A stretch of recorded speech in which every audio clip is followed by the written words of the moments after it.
What do we do if elections are rigged? Many are feeling disillusionment after Thomas Massey's primary defeat last week.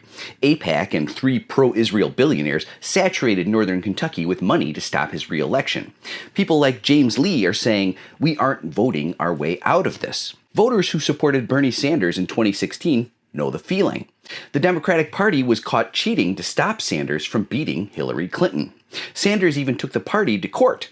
Judge David Zelich said it was okay for the Democratic Party to cheat because it is a private corporation. One reason Bernie was so popular is because he said that the economic system was rigged against us. But his defeat helped show that the economic system isn't the only part of our system that's rigged. Elections can't bring the change we need because the political system is also rigged against us. The American money-driven political system is a fraud.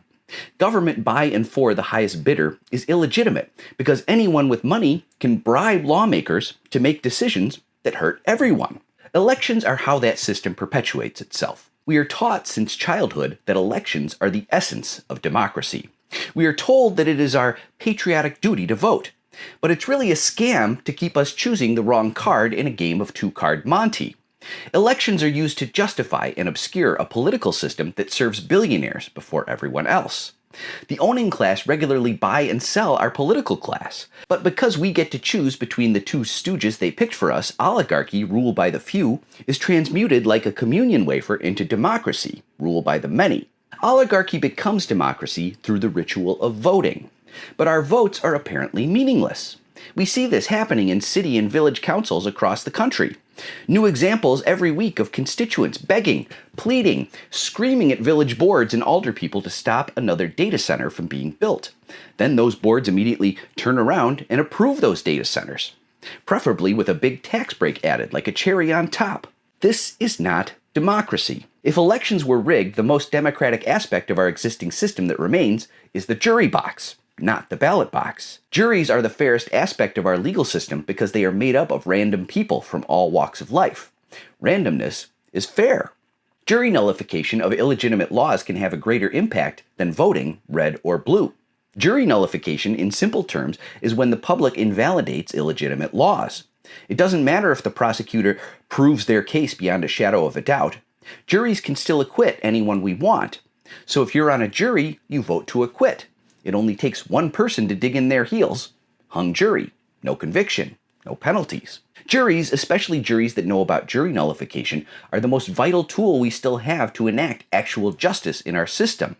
Fun fact, the UK is actively taking steps to end jury trials for any offense that can put you away for less than 3 years. Better watch what you say about Palestine action, mates. Withholding our labor is another giant lever for political action. Strikes, boycotts, and voting with our money are powerful tools.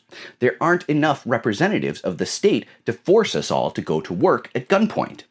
Withdrawing consent from our economy is a peaceful means for forcing change.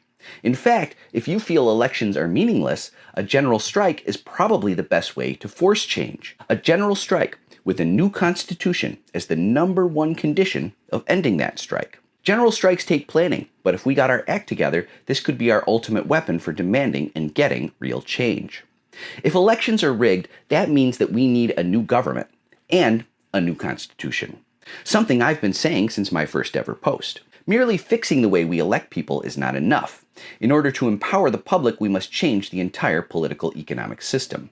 Everything ultimately boils down to a question of reform versus revolution. I'll take a closer look at that in my next post. Until then, please like, comment, favorite, follow, and subscribe to my Substack. Let's make them pay.